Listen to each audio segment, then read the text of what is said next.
Front, I would like to express our appreciation for your presence here today, as well as to our friends in DC who have organized and facilitated this General Assembly. Today, we are grateful for this opportunity to present our case on the violations of human rights and fundamental freedoms in Aceh, namely in reference to its present situation in light of its previous history as a sovereign independent state. Today is a historic day for the UNPO in convening this meeting in the United States. It is also historic for the people of Acheh-Sumatra, as on this day 149 years ago, on March 26, 1873, Netherlands officially declared war on Aceh's sovereign state. That war lasted almost a century, thus becoming one of the bloodiest and longest colonial wars in human history. The aftermath of this invasion attracted powerful, widespread attention and became front-page news of contemporary newspapers all over the world, such as the London Times and the New York Times. Even President Ulysses S. Grant issued his famous proclamation of impartial neutrality in this war between Holland and Aceh. After the end of the war, on December 27, 1949, the Dutch transferred their entire colonial empire of the Dutch Indies to a new entity called Indonesia. This went against all of the United Nations rules and principles of decolonization, which states, sovereignty over colonial territory is not transferable by the colonialist power to other colonialist powers. This makes the case that Holland should have returned Aceh to the Achenese people to restore the status quo antebellum. On the basis of this illegal transfer of Aceh to Indonesia, the Acheh-Sumatra National Liberation Front was then established in 1976, and the redeclaration of an independent Aceh was issued on the 4th of December in the same year. From the Dutch invasion of Aceh in March 1873 up to today, the Achenese people have never been at peace. An estimation of 100,000 Achenese were killed during this bloody colonial war alone. And for the 3 decades since 1976, Aceh once again has become a killing field for the Indonesian armed forces. Between 1989 to 1998, Aceh was then declared as a military operational area and ruled by the Reign of Terror. The atrocities perpetrated through these years have no equal in Aceh's history of fighting against any other colonial powers in the past.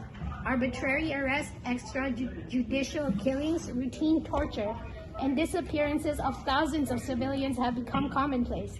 An estimate of over 30,000 innocent Achenese lost their lives in military custody, in hidden mass graves, or in secret concentration camps.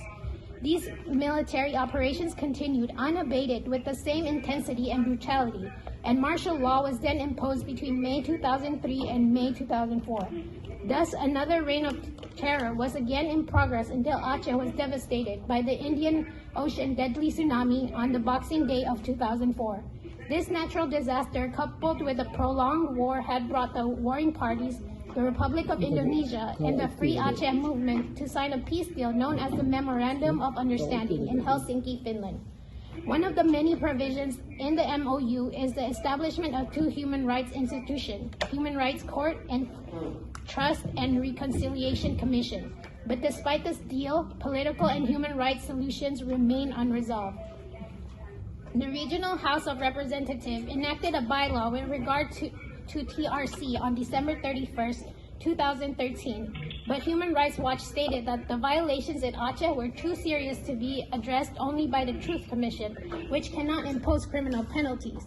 States have an obligation under international law to prosecute serious abuses of human rights and war crimes.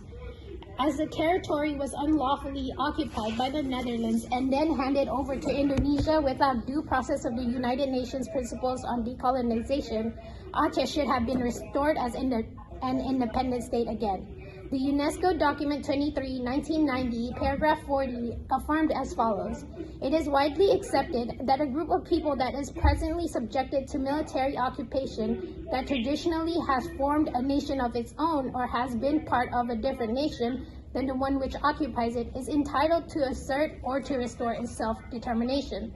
So by all rights and by all international conventions, Aceh would have become a free and independent state again, like it had always been before the invasion. We call upon the United States of America to closely monitor the situation in Acheh-Sumatra and to put pressure on Indonesia to end its impunity by resolving the past gross human rights violations during the 30-year armed conflicts.